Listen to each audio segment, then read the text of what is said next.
Today, probably shouldn't have done that. Today we're gonna see if we can build a wood shop using only tools I got from garage sales. So the point of this whole experiment is, can we build something nice with tools that we only bought from a garage sale? Our project is just going to be a simple box. We have this wood that's already milled up because if we're just starting out and we only have garage sale tools, we probably don't have a joiner and a planer to be able to mill our own lumber. So we bought this, it's flattened, planed, jointed one edge, so all we have to do is rip it to the width that we need. That's first up on the list, ripping these pisses. Ripping the pisses, whatever that means. Ripping the pieces to width. Guess first of all, we need to make sure this thing still works, eh, Cheryl? Huh? Here we go. Oh, God. Okay, first thing, I didn't buy a shop vac at the garage sale, but I'm gonna cheat a little bit, plug mine into this, because I ain't dealing with all that. Shit. Sucky, sucky. Our next thing that we're gonna need is, we thankfully have our little miter gauge here, which, it's something. I know, Cheryl. Safety first, Cheryl says. So our last piece of safety, as Cheryl so kindly pointed out, we need some sort of push stick. So just a random 2x4 or any kind of stick, cut a notch out there with the old jigsaw, just so they're able to push along here without cutting our fingers off. It does scare me a little. I think we're finally ready to make a cut.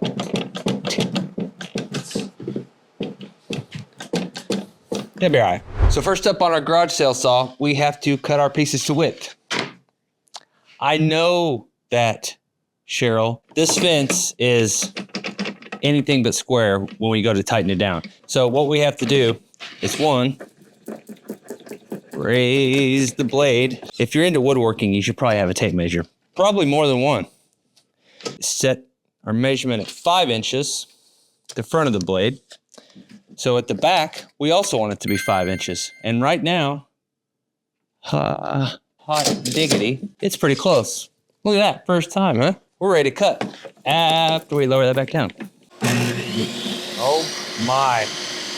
Oh, it's still blowing dust everywhere. What can I do about that? That's gonna get real annoying. Just blasting dust everywhere. I haven't even cut anything yet. Hold that thought.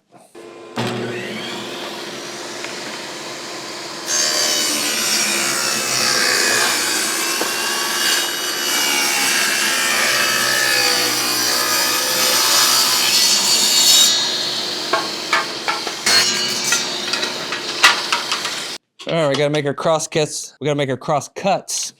A little miter gauge here with our fence on it. Before we do that, let's try the other saw on cutting to width and see how that goes. Switching gears a little bit. This is basically a glorified contractor saw that I bought from Lowe's a few years ago and have used the shit out of it. Fantastic saw. The biggest thing for quality of cut and making things just easier on yourself, having a decent blade works wonderful.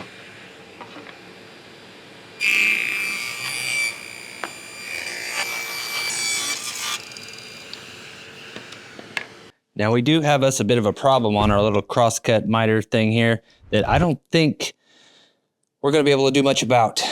Oof, this is quite a bit of play. I don't know, but for now, we're just gonna try it like this.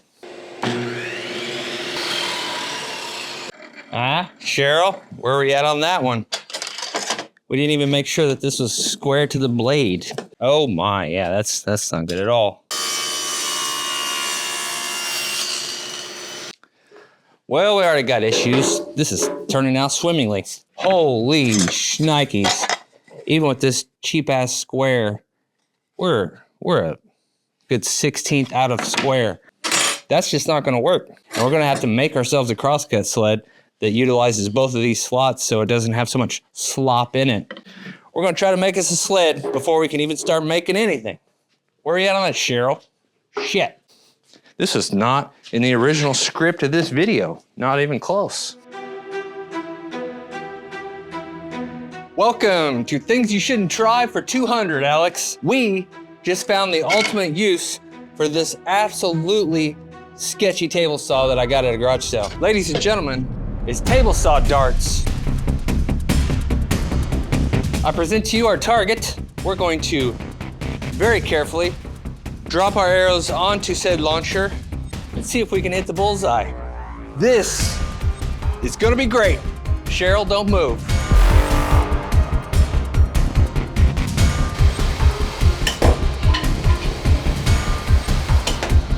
Oh, yes, Cheryl, look at that. I mean, that's good for at least 20 points. Hot damn. That's only the fourth try. You're gonna need some sort of thin plywood to be able to make some sort of crosscut sled that's even a freaking resemblance of square. I was able to cut these to width so that they fit in my slots. I don't want to demonstrate how I did this on this saw. Let's use your imagination and say that this fence was on here, adjusted to the very narrow width of how this is supposed to be cut, and the blade was sticking up like this, but the saw was on, and then you shove it in there like that, about halfway, and then flip it over. That may or may not have happened. Again, use your imagination, and maybe we can cut just 2 sides to a damn box. That's all we're trying to do, 2 sides. Couple washers, washer, yes. All right.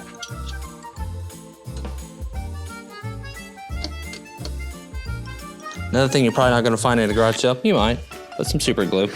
Never know what goodies you can find at a garage sale. Down, fence, push, glued on. This part, because we're going to use the back of this board, hoping that it's square. We're gonna line that up with that. And if it's not, we'll make it again. Shit, I don't know. This is not what this video is supposed to be about, Cheryl.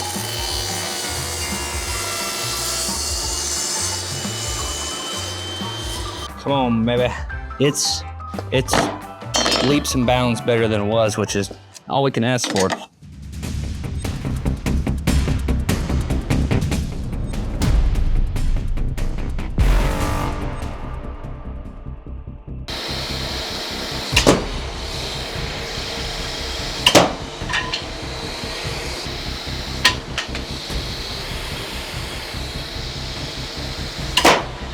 Oh!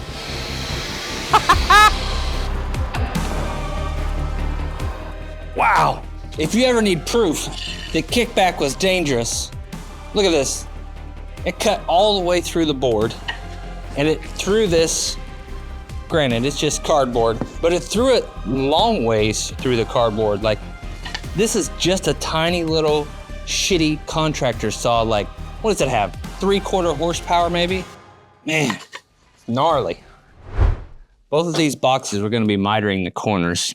This saw, of course, the gauge is not very accurate either as far as angles, but having some extra gadgets to help along the way makes a big difference.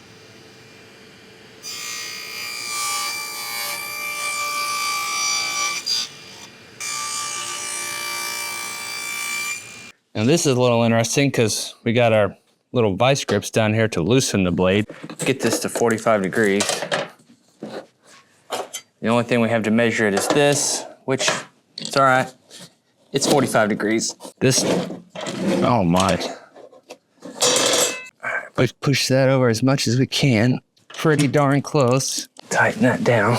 Lower that down. Hope for the best. We're gonna recut our sled, because I sure ain't making another one.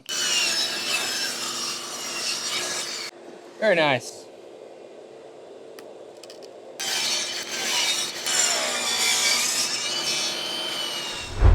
Now you'll notice we had the task of cutting grooves for the bottoms with this 1/4-inch plywood that we cut down to the approximate size we need for the bottoms of these boxes. This groove was real easy on the saw I use every day. You throw a dado stack on there, bing, bam, boom. There is the slot that's very accurate. Right, Cheryl? Yes. You'll see some of the issues I've been having with this. I have a little burning because the blade is dull. Again, sharp blades are important. And we're gonna tape it. And then we're gonna fold it up.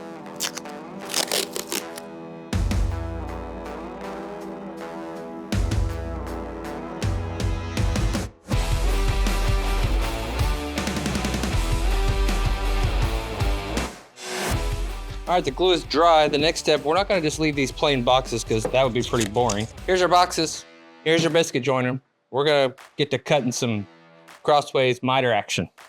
So 2 things, as I get ready to cut these, yes, I'm using dust collection that I did not get from a garage sale once again, because I don't want this shit blasting me all over the face. Emergency somewhere. The one thing that I am going to do is for the garage sale tools versus my other tools, I'm using this for both.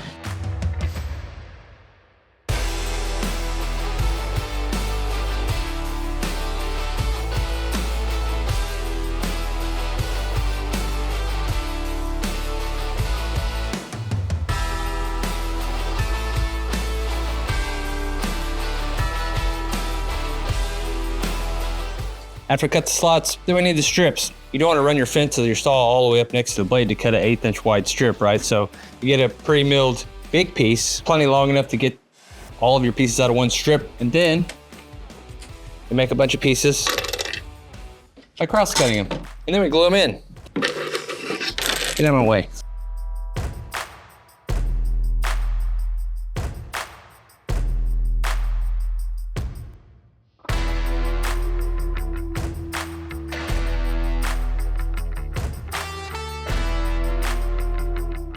Next cheap tool we're using is this jam saw that has adhesive all over it, and it's somewhat sharp, okay?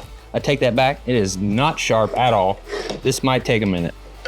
And then meanwhile, while I'm screwing around with that crap, just a simple L fence on the old table saw, run this up against that, cut these off, do a little sanding.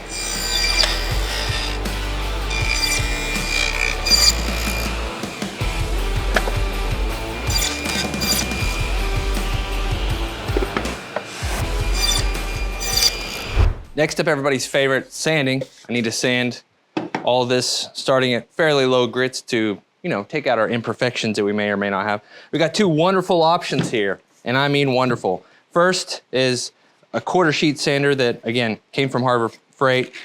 Quarter sheet sanders, if you didn't know this, are absolutely terrible for most sanding tasks.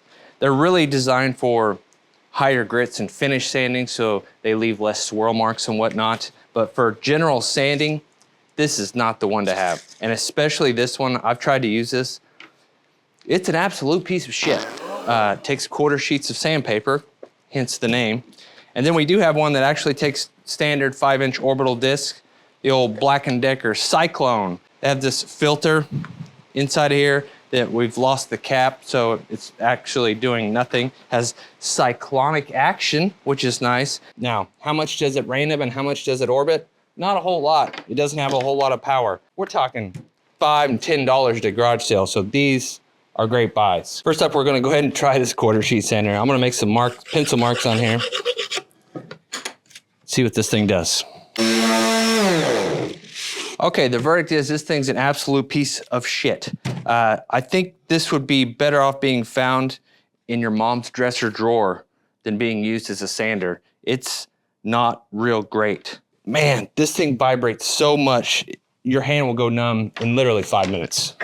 Let's try the other one.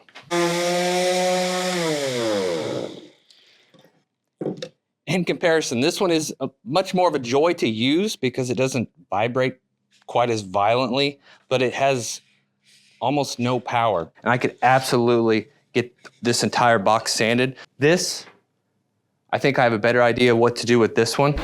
Better idea what to do with this one. Better idea what to do with this one. Welcome to the Pendulum of Doom. To see how dangerous a table saw can be if we just happen to drop our sander right on top of the blade while it's spinning. We're getting ready to find out. In 3, 2, 1. Kind of gnarly, but it just cut the pad. I want better than that.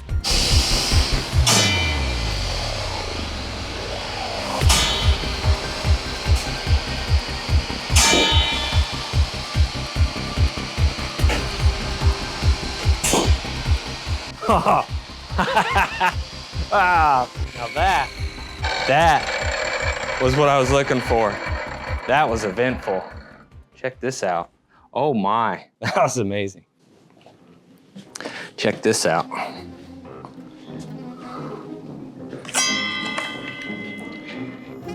We cut through some of the motor parts. Yeah. I think that was fantastic for only 2 rounds of Pendulum of Doom. Maybe we fixed it. Maybe the sander works better now. Let's go ahead and put this down. That's gnarly. Oh yeah, we might have chipped a couple of teeth.